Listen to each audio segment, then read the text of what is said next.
नामकर्म। नामकर्म क्या है? ये बड़ा महत्वपूर्ण है, क्योंकि आपकी जितनी भी ब्यूटी पार्लर हैं इसके आगे फेल है।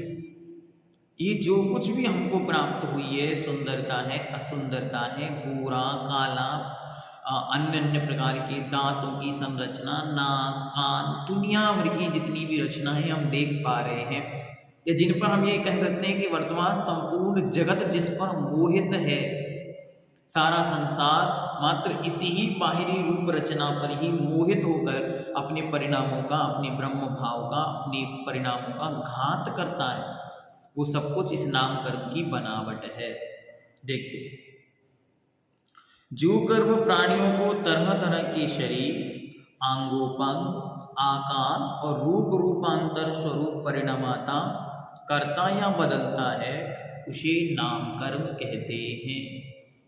कितना परिणाम है इसका, अगर इसके विषय में हम नहीं जानते हैं तो हम लोग प्रतिदिन अपने जीवन का अधिकतम समय इसमें ही व्यतीत कर रहे हैं। Photo, images, face powder, cream, beauty parlour, साबुन, शैम्पू और न जाने दुनिया की कितनी ही व्यवस्थाएं बनाकर हम नाम कर्म को बदलने का प्रयास, सुधारने का प्रयास और दिखाने का प्रयास कर रहे हैं। कई बार तो मैं आश्चर्य में पड़ जाता हूं सामने वाले का मेकअप देखकर कि आखिर ये चाहते क्या हैं। जैसे मैं हूं, आपके सामने उपस्थित हूं, ये ओरिजिनल एक प्रकार का स्किन है ये, क्योंकि इस पर कुछ भी नहीं लगाया गया, एज इट इज जो है वो है। लेकिन आप यदि किसी भी व्यक्ति को जज करने की कोशिश करें, मंदिर में आप बैठ जाएं, 1 घंटे 2 घंटे 4 घंटे बैठे और आने वालों के मात्र चेहरे को देखें, तो उस पर कितना कुछ डेकोरेट किया गया है, तो कितना कुछ हमारा जीवन इस नाम कर्म में ही व्यतीत होता है। मोटा, दुबला, पतला, हकला, तुतला, अंधा, काला, सांवला, कितनी ही प्रकार की प्रवृत्तियां हैं। जिस प्रकार कोई चित्रकार अनेक प्रकार के चित्र बनाता है, कोई मनुष्य का, कोई बैल का, किसी का हाथ लंबा आदि, उसी प्रकार नामकर्म इस प्राणी को कभी घोड़ा, कभी कुबड़ा, कभी गोरा आदि अनेक रूप परिणमाता है। हमारे आँख, कान, नाक, शरीर आदि सब नामकर्म के उदय से ही बनते हैं। सब नामकर्म के ही संरचना है। भगवान ने हमको गोरा क्यों बनाया? भगवान ने हमको काला क्यों बनाया? अरे इतना मोटा नहीं बनाते, थोड़ा कम कर देते। तो भगवान कह रहे हैं, बेटा मैंने कुछ नहीं किया, जैसा आपने नामकर्म का आश्रय किया था तदनुसार ये बंध संघात संरचना आपके सामने उपस्थित है। मैंने तो रंच मात्र भी उसमें सहयोग भी नहीं किया। मैं तो अपने सिद्धालय में अनंत सुख के उपभोग करते हुए विराजमान हूं। ये यहाँ पर स्वतंत्र कर रहा है कि हम शरीर की रचना को देखकर उस व्यक्ति के व्यक्तित्व को आंकते हैं। कितने ही महापुरुष हैं जो आचार्य भगवंत विद्यासागर जी महाराज के एक गुण को भी नहीं पहचानते कि उनका गुण क्या होता है। वे 36 गुणों के धारी हैं, वे 28 मूल गुणों का निर्दोष पालन कर रहे हैं, जानते ही नहीं। मात्र क्या देखते हैं? उनके शरीर को देखते हैं। शरीर पहले अच्छा हष्ट-पुष्ट था, अब दुबला होता चला जा रहा है, कमजोर होता चला जा रहा है। तो ये साधु की साधुता की पूजा है या शरीर की पूजा है? विचारणीय है। ऐसी संसार में हमको देखें कि बाह्य शरीर की ही पूजा है या व्यक्तित्व की पूजा है, ज्ञान है, चारित्र है, श्रद्धा क्या है, या मात्र आपका रंग कैसा है, आपका रूप कैसा है, इनकी सुंदरता कैसी है। अभी देखो इसके कारण बताएंगे, आश्रम किताबों में आपको बतलाएंगे। अगर इसको हमने सुधार दिया तो हमारा जीवन वैसे ही सुंदर हो जाएगा, हमको कभी भी कोई भी चीज की उपयोगिता की आवश्यकता नहीं पड़ेगी। कहीं भी रहो, कैसी भी स्थिति में, कभी आपको मेकअप, ओवर डेकोरेशन, बाहर से कुछ लीपा पोती की आवश्यकता नहीं पड़ेगी, कि एक सहज सुंदरता नाम की भी कोई वस्तु होती जो हम अपने निर्गंत योगियों में देखते। ये कभी स्नान नहीं करते, फिर भी इनका देह एक कांति को लिए हुए होता है, देखते। शुभ नाम कर्म से शरीर के अंग सुंदर एवं सुडोल होते हैं, जबकि अशुभ नाम कर्म से असुंदर और बेडोल होते हैं। सब अपने ही हाथ से अपनी रचना बनी है। बंध के कारण मन वचन काय को सरल रखना, मन में होए सो वचन उचरिए, वचन होए सो तन सो करिए, करिए सरल तिजोग अपने, देख निर्मल आरसी। आरसी मतलब दर्पण।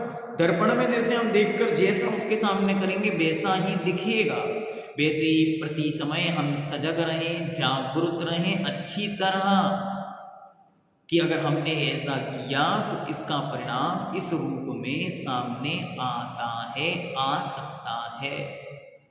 इसलिए मैं हमेशा अलर्ट रहूं, सतर्क रहूं कि मैंने इस प्रकार का परिणाम किया, अब इसका फल इस रूप में उदय में आएगा। धर्मात्मा को देखकर खुश होना, धर्मात्मा और धर्म को देखकर, धर्म का स्थान देखकर, प्रतिमाएं, मुनि महाराज, इनको देखकर मन में आह्लाद, आनंद, खुशी, उमंग, उत्साह, उमड़ आना, ये शुभ नाम कर्म के आश्रम में कारण बनेंगे। अंगोपांग का छेद नहीं करना, षोडश कारण भावना भाना आदि कार्यों से शुभ नाम कर्म का बंध होता है। अशुभ का कैसे होता है, ये तो सुंदरता के लिए बता दी। सुंदरता के लिए एक सबसे सुंदर मंत्र है, भगवान समंत्रभद्र ने दिया, भक्ते सुंदर रूपम, भक्ति से सुंदर रूप की उपलब्धि होती है। इसलिए हृदय को बिल्कुल एकदम सुंदर स्वस्थ करके प्रशस्त परिणामों के साथ श्री जिनेंद्र भगवान की महाभक्ति करें। एक दिन नहीं कि मात्र अब विधान हो रहा है तो विधान में तो झूमेंगे, नाचेंगे, गाएंगे और करेंगे क्या, लेकिन बाकी दिनों में सुप्त हैं, न मंदिर जाना है, न पूजा करना है, न स्तुति करना है। गए भी मंदिर तो चावल चढ़ाए और भगवान को देखा भी नहीं कि भगवान कैसे हैं, और लौटकर आ गए। भक्ति कहाँ है, परिणामों की विशुद्धि कहाँ है, निर्मलता कहाँ है। तो जैसा परिणाम आपने विधान में या एक उत्साहपूर्वक विधान में किया था, वैसे परिणामों के साथ रोज आनंदित होते हुए, परम अनुराग से भरते हुए श्री जिनेंद्र भगवान के गुणों का अनुवाद करें। गुणानुवाद का नाम भक्ति है। मात्र नाचने गाने का नाम भक्ति नहीं है, अपितु गुणों के अनुराग का नाम भक्ति है। जो आपने पाया वो हमें भी प्राप्त हो, जो आपने पाया वो दुर्लभ है, इसलिए हम उसके गुण गाते हैं, इसका नाम भक्ति है। इसलिए अपने हृदय में बहुत प्रशस्तता भरते हुए अत्यंत निर्मल परिणामों के साथ, कुछ भी नहीं चाहिए, हम कुछ नहीं मांगना, भगवान के सामने जाके भगवान कुछ मिल जाए, बच्चे अच्छे से पढ़ाई करें, घर परिवार में सुख रहे, शांति रहे, इनको सुख हो जाए, वो आरोग्य हो जाए, उसको कुछ ना मांगते हुए मात्र एक प्रशस्त परिणामों के साथ कि जो गुण आपने पाए हैं वे गुण मुझ में भर जाएं। इस पवित्र भावना के साथ मैं आपके गुणों का संकीर्तन करता हूँ, आपके गुणों का गान करता हूँ, आपके गुणों को गाता हूँ। बस कुछ नहीं चाहिए, हम कुछ नहीं मांगते, बस जो गुण आप में व्याप्त हैं वे गुण मुझ में भी हैं। उनके ऊपर जो पर्दा पड़ा है वो पर्दा हटाने के लिए हम आपके सामने बैठे हैं। आप उस भावना के साथ वे महान गुणों का कीर्तन गाएं। अगर हो सके जीवन में आपके परिवर्तन की लहर में आप एक कार्य कर सकते हैं जो बहुत अच्छा है, बहुत अनुपम है। क्या है वो? अच्छा एक सत कार्य है कि आप भक्तामर महास्त्रोत का पाठ करना शुरू करें। कोई एक पाठ, वर्तमान में ये दुनिया में सबसे प्रचलित पाठ है, इसलिए अगर कुछ ज़्यादा नहीं कर सकते तो कम से कम इसका रोज पाठ करें। रोज संकल्प ले लें और रोज विशुद्धि के साथ दिन में जब भी समय मिलता है उस समय बैठकर अत्यंत निर्मल परिणामों के साथ इस स्तोत्र का पाठ करें। श्री जिनेंद्र भगवान सामने हों और महान भक्ति से भरकर हृदय की अनंत गहराइयों से भक्ति में झूमते नाचते गाते हुए रोज भक्तामर स्तोत्र का पाठ करें। आपके जीवन में जितनी भी शारीरिक समस्याएं हैं वे सब तो जाएंगी जाएंगी, आपकी मानसिकता अत्यंत निर्मल हो जाएगी। क्योंकि जो आज मन में क्लू है, भगवान के प्रति गुस्सा है, कभी इस पर एक विशेष सेमिनार रखेंगे तब आप लोगों को बुलाएंगे, और आप लोगों का मन हो तो आप हमको बुला लेना, तो हम आपके पास आके बताएंगे कि कैसे हमारे अंतरंग के परिणाम, हमारे अंतरंग की गुस्सा, हमारे अंतरंग की कषाएं हमारे शरीर को, हमारे जीवन को रोगी बनाती हैं। हमारी कषाएं, हमारे गुस्से, हमारे माता पिता काले थे इसलिए हम काले हो गए, ऐसे माता पिता क्यों मिले? ये संक्लेशता है। माता पिता काले थे इसलिए आप काले नहीं हुए, अपितु आपने ऐसे ही काले रंग को नाम कर्म का आश्रय करके रखा था, इसलिए जो माता पिता या जिनके रजवीर से काली संतान उत्पन्न होगी उस गर्भ में आपको आना पड़ा। बहुत ध्यान से। भगवान पर गुस्सा है, भगवान ने क्या किया? भगवान ने हमको लंगड़ा बनाया, भगवान ने अंधा बना दिया, भगवान ने बहरा बना दिया, काना बना दिया, सुंदर रूप नहीं दिया, आवाज सुंदर दे देते, कुछ तो मिल जाता। अरे जीवन में एक सुख नहीं मिला, ऐसे कैसे भगवान? तो जैन कुल में भेज दिया बेइज्जती कराने के लिए। ऐसी जो भावनाएं मन में कषाय परिणतियां, कालुष्यता भरी हुई है, ये कालुष्यता असाता वेदनी के साथ साथ अशुभ नाम कर्म के आश्रय के साथ साथ मोहिनी कर्म के आश्रय का भी कारण बनती है। इसलिए किसी के प्रति कोई कषाय नहीं करते हुए बिल्कुल स्पष्ट निर्णय आज यहाँ पे नाम कर्म के समक्ष करना है। मैं जो हूँ मैंने उसकी रचना स्वयं की है। बहुत शांति के साथ आज बैठ के निर्णय करना है। सर्वज्ञ वितरागरंत भगवान को स्मरण में लाकर आंखें बंद करके और भगवान को सामने विराजमान करके निर्णय करें कि जो कुछ मैं हूँ मैंने स्वयं उसकी रचना की है, इसलिए अब मैं उसे स्वीकार करता हूँ और अब मैं जैसा परिणाम करूंगा उसके अनुसार मेरा परिणमन होगा और वह परिणमन ही मेरा भविष्य होगा। कोई भगवान यहाँ पर आने वाले, मुझे बनाने वाले नहीं है। सबको इसका निर्णय करना है। एक एक बच्चे को ये फीलिंग में रखो कि जो तुम हो वो तुम स्वयं बने हो अपने विचारों, अपनी आदतों से। इसलिए अपने विचार और अपनी आदतों में अच्छापन लाओ, परिणमन लाओ, परिवर्तन लाओ। तुम्हारा भविष्य, तुम्हारा जीवन सहज ही बदलेगा। उनको कभी मत सिखाओ कि भगवान ने ऐसा बना के भेजा है, ये मिथ्यात्व है, ये भगवान पर प्रत्यारोप है, ये तो भगवान पर आरोप है। जिस भगवान ने कुछ नहीं किया उनको सजा मत दो और उनके साथ साथ आप स्वयं को सजा देते। कई बच्चे अपने माता पिता से घृणा करते हैं। दो भाई हो, एक काला हो एक गोरा हो, तो दोनों में आपस में ईर्ष्या होती है। मात्र काले वाले को गोरे वाले से हो ऐसा नहीं, गोरे वाले को काले वाले से भी होती है, तो काले वाले को गोरे वाले से भी होती है, दोनों को होती है।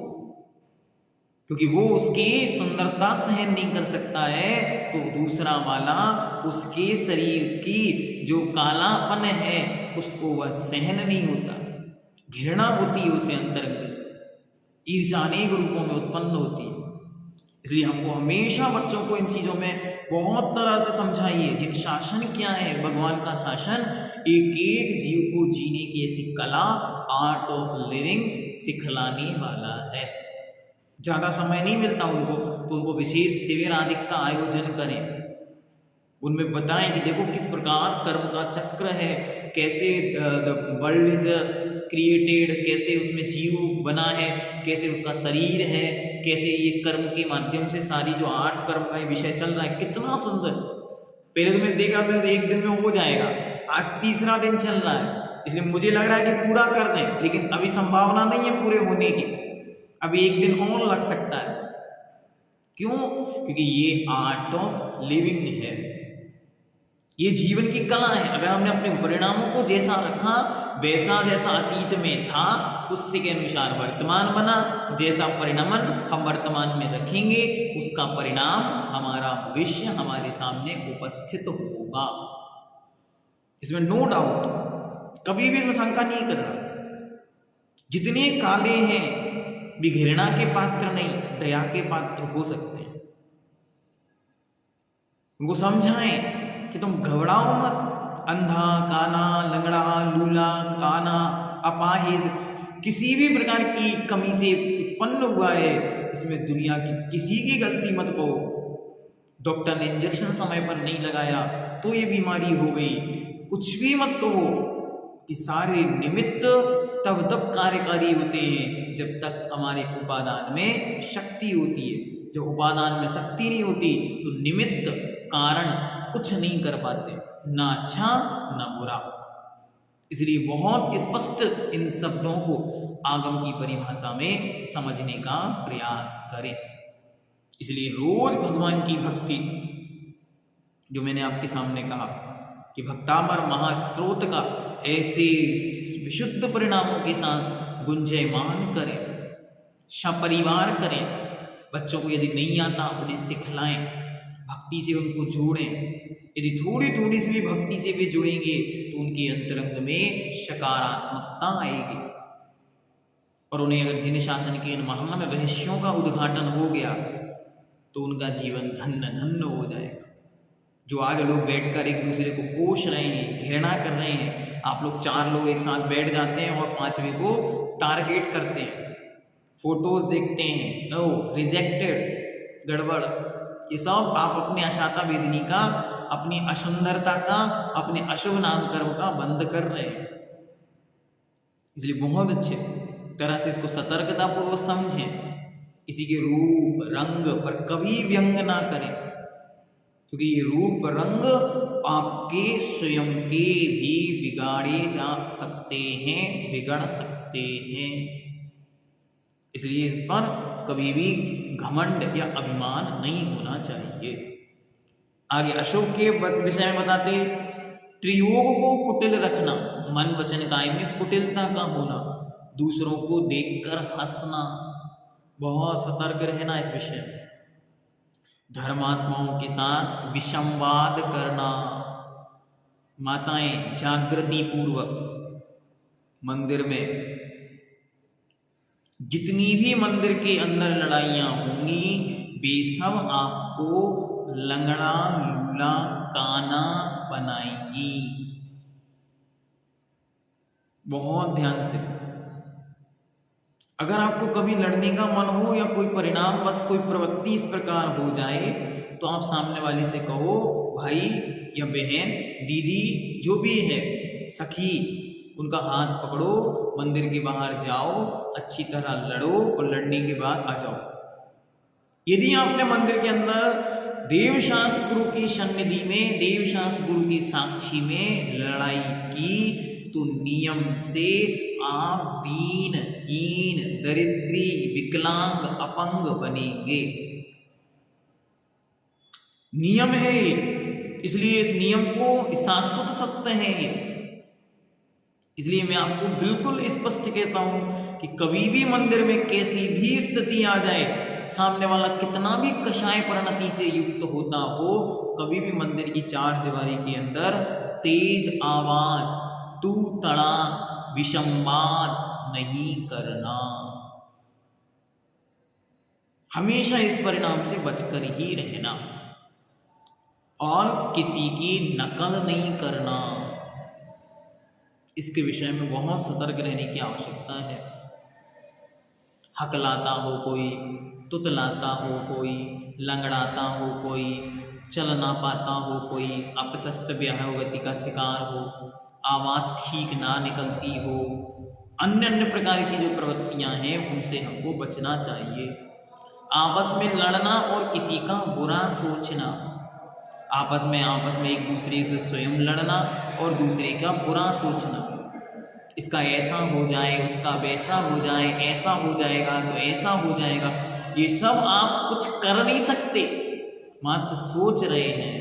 और सोचने से आपका स्वयं का असाता वेदनी का बंद हो रहा है। साथ ही अशुभ नाम कर्म का आश्रम निरंतर हो रहा है। जब ये उदय में आएगा तो कितना कष्ट देगा। तो ऐसे कष्ट इस पर्याय में हमको ना मिले, अगली पर्यायों में हमको ना मिले। और यदि अभी हम बांध कर आए हैं तो अब जिनेंद्र भगवान की भक्ति पूजन के संस्कारों से हमारे वे अशुभ कर्म नाश को प्राप्त होवे और यह कर्मों का चक्र शीघ्र ही टूटे, हम मुक्ति को प्राप्त करें। इस पवित्र भावना के साथ जो सर्वज्ञ अरिहंत भगवान की जय।